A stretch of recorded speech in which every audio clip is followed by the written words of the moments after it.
This is JC from the Real and Simulated Wars blog. I'm playing Graviteam Tactics Muse Front, the Raid DLC. The link is going to be available down in the description.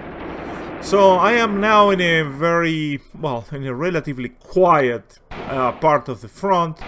And, oh my god, is that guy Slav squatting?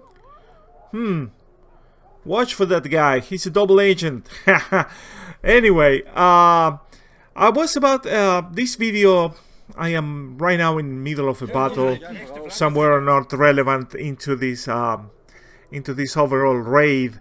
It's a very quiet sector. I'm just trying to put some pressure on the Ruskies, but nothing more than that. So I take this pause to make a couple of comments regarding this particular DLC.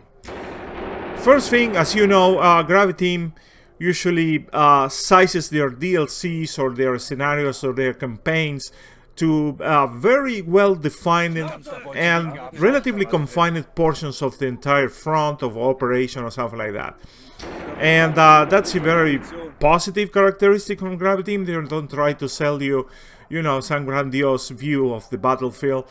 It just, humbles you down to see that you struggled so much to move these battalions around and makes you think, what the entire front would have looked like I don't know, a division or something like that. So it's a very, very nice thing. So when it comes to this Raid DLC, I got, well, this is something that I usually do, try to read and buy some books about some operations and battles that really interest me, and this short video is gonna be about that.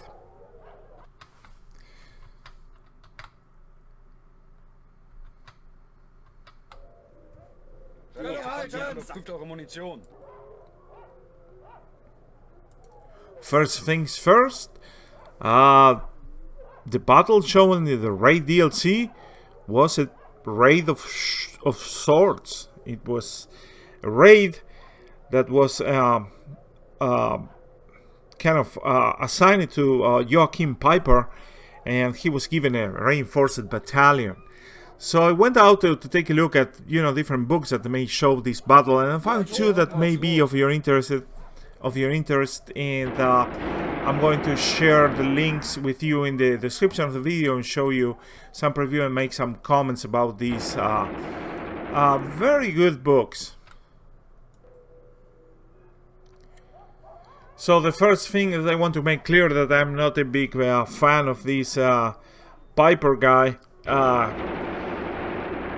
He was apparently involved in several, killing of prisoners of war, and the most famous one apparently is the one that happened during the Battle of the Bulge at the Malmedy, the so-called Malmedy massacre. And in one of the books that I'm going to mention, there was apparently another killing of Russian troops in the town of Krasnaya Poliana. So just wanted to put that clear, that I'm not, an apologist or any type of thing. I just came because of entertainment and learning issues. So first book is gonna be The End of the Gallop, the Battle of Kharkov, February-March 1943. This book is published by Helion and Company. It is a very nice book. It has a very nice overview of the Battle of Kharkov during that specific period of time. It's a bit more at the high level, with some mention of the raid that is featured in this DLC, but it's a relatively very concise book. It's kind of small, and the mention to this battle, of course, is kind of limited, but it describes what was the purpose of this raid and what it was accomplished during it.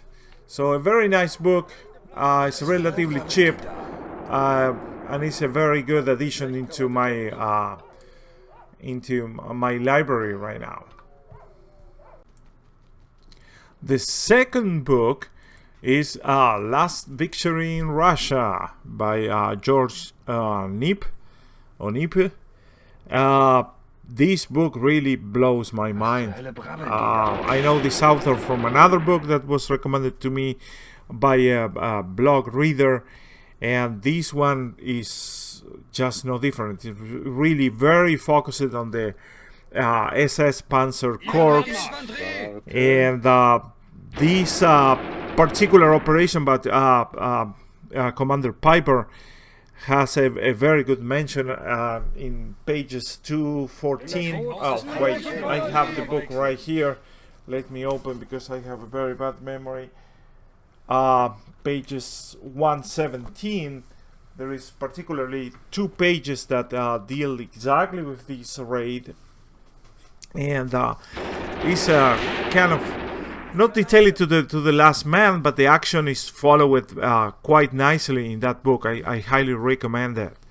So this is a book that comes from Schiffer Publishing. It's available in any outlet that you may like, and it is a highly recommendable book. It's kind of big and heavy.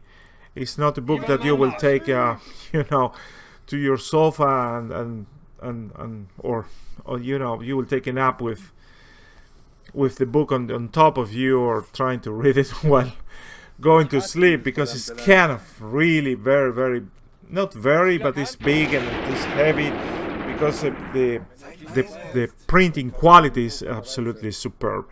So it's a highly recommendable book, and if you can have it, it's gonna be very useful to you to understand this operation.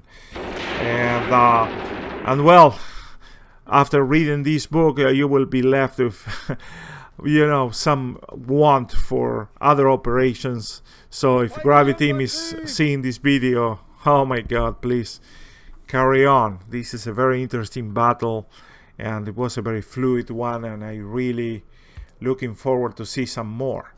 So as for myself, what I'm doing, well, this is an attack that it is absolutely secondary. I'm just trying to put some pressure on the Soviet troops. This is the Uda River that you see over there. I was just trying to push a bit the leg of the Russians to relieve some pressure from Piper Group, which, well, I don't know if we can see it here. Let me put the labels available.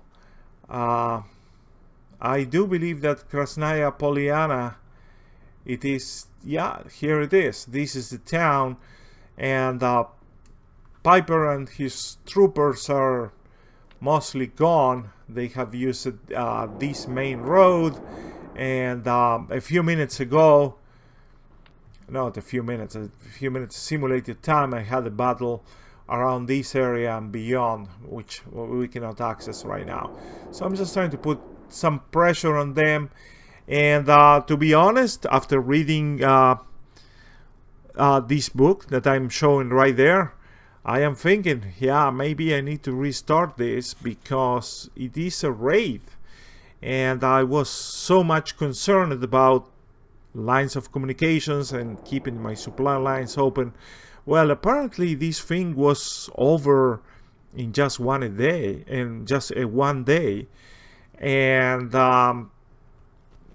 that's why, well, I have to mention that it was not easy peachy for the Germans, because when Piper connected with the 320 Infantry Division, which is located to the south, they went back and started pulling over back into German lines. And by the way, it's worth to mention that all this territory here is enemy territory. So this is a raid that was planned and executed entirely behind enemy lines. And well, maybe I shouldn't have worried too much about these lines of communications and just continue without taking too much notice of the Russian counterattacks, which are being relatively weak, and I am expecting if everything goes like real history, that something is going to happen here at Krasnaya Polyana, and I'm going to be, you know, in trouble over there. So that's pretty much for it today. Sorry I'm not showing gameplay. I just want to share these two books. I am sorry for my speech, and my accent is particularly heavy during the weekends in which I speak Spanish at my house. So yeah, it's like I have a switch. Friday I switched to Spanish, and it's kind of difficult in the early morning, and I didn't have coffee. Oh, I realized about that. So that's pretty much it, and stay tuned. There is more Graviteam gameplay, one form or the other, later on. Thank you very much, and stay gamey.